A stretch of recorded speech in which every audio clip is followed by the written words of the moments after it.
What's going on, noisy neighbors? It's your boy, Big Boy Noise. Yes, I am here in a boom boom room. I'm in a great mood, man. In spite of life's many obstacles, one thing I learned about life is that life is life, and there's nothing you can do about that. You know what I mean? Control the controllables, and that what you can't control, let it roll, man. Your boy, Big Boy Noise. First off, polyammo payments are due this Friday. It is Thursday now. Polyammo payments are due this Friday. My man, Seconds Count, is up to receive his $135 pot. Um, it'll be $150. I know Osama been smoking is about to join back in. So if Osama makes a payment before Friday, it'll be $150 pot going to our guy Osama been smoking is back. Everybody give a round of applause. But if he joins in on this go around, if he pays before Friday, it'll be $150 going to my man Seconds Count. Seconds Count, a real good guy, man. He's always in the comment box. He's one of our polyammo brothers, you know what I mean? So we looking real good with Osama joining in. Osama been smoking, getting back in the mix. It pushes us to 10, where the pot is $150, and where we are locked at 10 polyammo members. So big round of applause to all you guys who's been a part of this. One other thing. Oh, I want to make something real clear, and I'm going to clear it, and then we're going to leave it alone. T Marcus TV. I know last time when it was your T Marcus, first of all, rounds of applause. T Marcus TV is a great gun guy.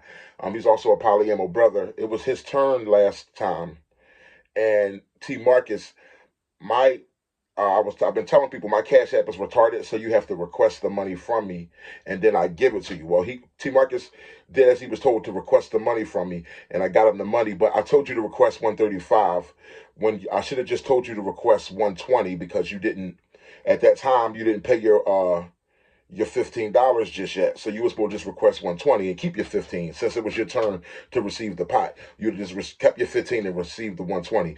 But since I told you to request 135, I just granted you the 135, and you never had to pay your 15. So really, you owe me $15. But I tried to comment in your comment box to let you know to send 15 back, but it wasn't able.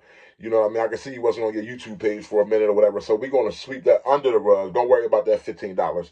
We ever meet in person, you owe me a box of ammo, brother, or something like that. You know what I mean? Don't worry about the 15. But anyway, it is Seconds Count turn to receive his pot, guys. Let's get those polyammo payments in by Friday. Now, getting to today's topic, I was just thinking about a quick topic. It's a topic we might have discussed on before, but it's a topic. I was watching a Hickok 45 video, and he was talking about 10 millimeter. Is it smart to conceal a 10 millimeter? Now, me myself, you guys know I'm so proud about my bear gun, my 10 millimeter. Now, I don't conceal a 10 millimeter unless I'm in bear country. But one of the topics that Hickok was talking about was the 10 millimeter. If you're concealing a 10 millimeter, if you ever have to protect your life with it, how in court he was aware of people, like you go to court, how they try to use the fact that you was packing a 10 millimeter against you. Whoa, do you know how strong a 10 millimeter pistol is compared to a 9 millimeter or whatever? But I'm the type of guy that's like this. If you don't fuck with me, you'll never have to find out. It's like, so I would, me personally, I would advise people to use or pack whatever type of firearm they want, as long as they're responsible with their firearm, and as long as they're putting the kind of rounds in that firearm that won't over penetrate, or as long as when they go to shoot that firearm, they don't shoot nothing but the bad guy and only the bad guy. Okay, I would say people use whatever kind of gun you want, because at the end of the day, what they gonna do? Tell you not to carry a 10 millimeter? Is that's too strong? They always talk. You know, I got a mark on on my 300 blackout, the skeleton mark.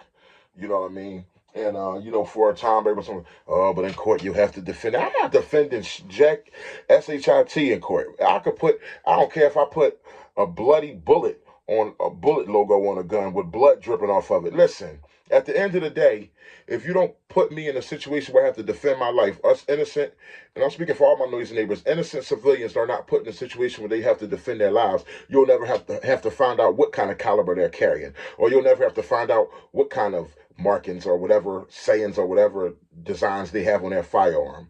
You know, because we all know that at the end of the day, people don't want you to. Some people out there who don't want you to have a firearm to protect yourself. So what you gonna do? So you're gonna say, oh man, I ain't gonna protect myself with a 10 millimeter because They're going to find a way to work that against me in court. I'm just going to pack a 9. Then you're going to go to court. They're going to say, do you guys, you know what a 9mm could do to a person? Then you're going to say, oh, man, I ain't going to pack a 9mm. I should just pack a 22. Then you're going, if you ever defend yourself with a 22, they're going to say, do you know a 22 bullet, if ricochets inside of a person, then you're going to say, oh, man, I might as well not defend myself with a gun, period. I might as well use a slingshot. That's what they're going to bring you to. Then you're going to go to court with the slingshot. They're going to say, well, you know, a slingshot, those rocks can put a person's eye out. He said he was trying to defend himself. Then you're going to say, oh, man, I shouldn't defend myself with a slingshot. I'm just going to defend myself with a spitball. You know what I mean? At the end of the day, guys, you're never going to make everybody happy. At the end of the day, don't violate these law-abiding citizens, and you won't have to find out what these law-abiding citizens is concealing under their garment, all right? Pause on that. But you never have to find out what we concealing if you don't violate us, you know what I mean? We law-abiding citizen 2A, just friendly gun guys, you know what I mean? Having a lot of fun out here, going to the range and stuff like that. But if you never violate somebody, unless you beside me in the range, or unless you tune in to Big Boy Noise, that's the only way you're going to know what kind of firearm I'm packing. You know what I mean? Other than that, you really don't want to find out what I'm carrying around on a day-to-day. It really doesn't matter, you know what I mean? Because all of us, gun citizens in the 2A community, none of us want to use these things, okay, in a real-life situation. All we want to do is shoot targets, have fun.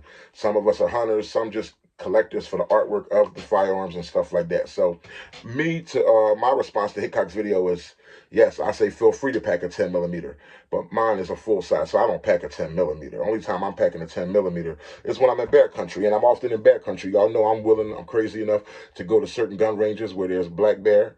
And like I say, one thing about the 10mm round, this my bear gun here, I'm soon going to be throwing a red dot on it.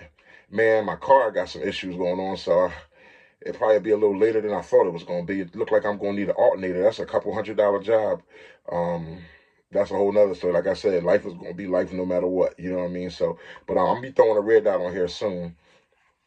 And I think I'm just going to throw a nice the Holosun Vulcan on here with the green and red reticle. Or I think it's the two different shaped reticles. The circle on the side of the circle. Something real cool. And I think I'm going to throw some. I would love these Springfield sights, though, but I think I'm going to throw some suppressor height sights on it to co-witness with the Vulcan, the Holosun Vulcan red dot. But yeah, y'all know that the 10mm, my bear gun, is fit for both. Y'all come on, say it along with me. Both black, brown, and white bears, because you never know where you find yourself. Your boy, Big Boy Noise. Don't forget to like, comment, and subscribe. Get those poly ammo payments in. My man, Seconds Count, receives his poly ammo pot tomorrow. We are locked at 10 people, guys.